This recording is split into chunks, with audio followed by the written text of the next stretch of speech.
Hey planty people, my idiot fiddle-leaf went and got itself some spider mites. So we're gonna have to do something about that.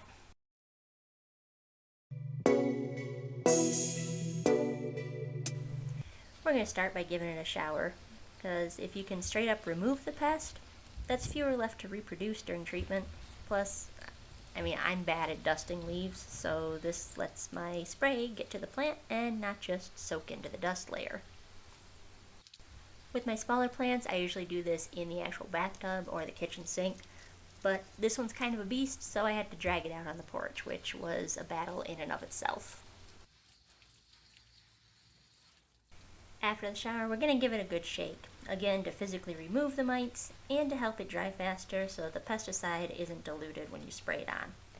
Shaking is also great for venting your frustration at having discovered pests on your plant and helps release the spite on which fiddle-leaf ficus are known to thrive.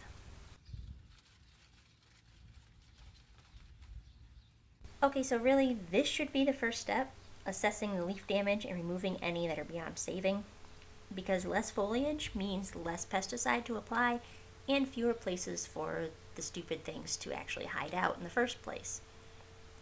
Giving an infested plant a prune can actually be helpful because it's going to help you and the plant conserve resources in the fight. But you want to be careful and not remove too much of it because you also don't want to stress out the plant. Honestly, this part kind of hurt because this is the ficus that spent our first 6 months together trying to die back in 2019, and I know how hard we worked for these leaves, so yeah. Spider mites, dude.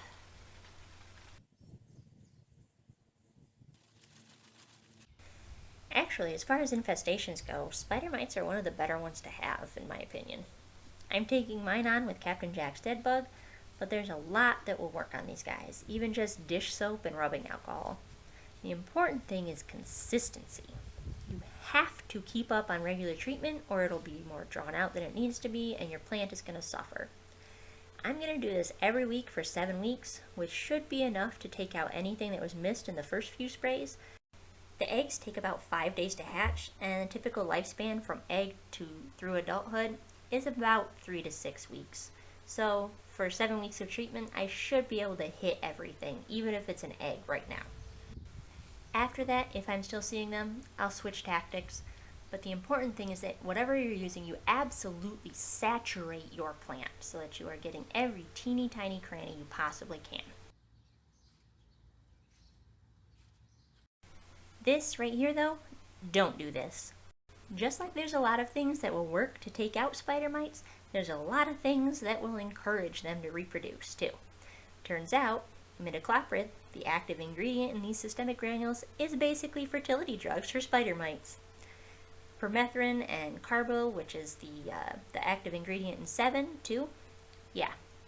The trouble is that these things are great for other pests, and that's why sometimes you'll see spider mites after treating another infestation. Bastards.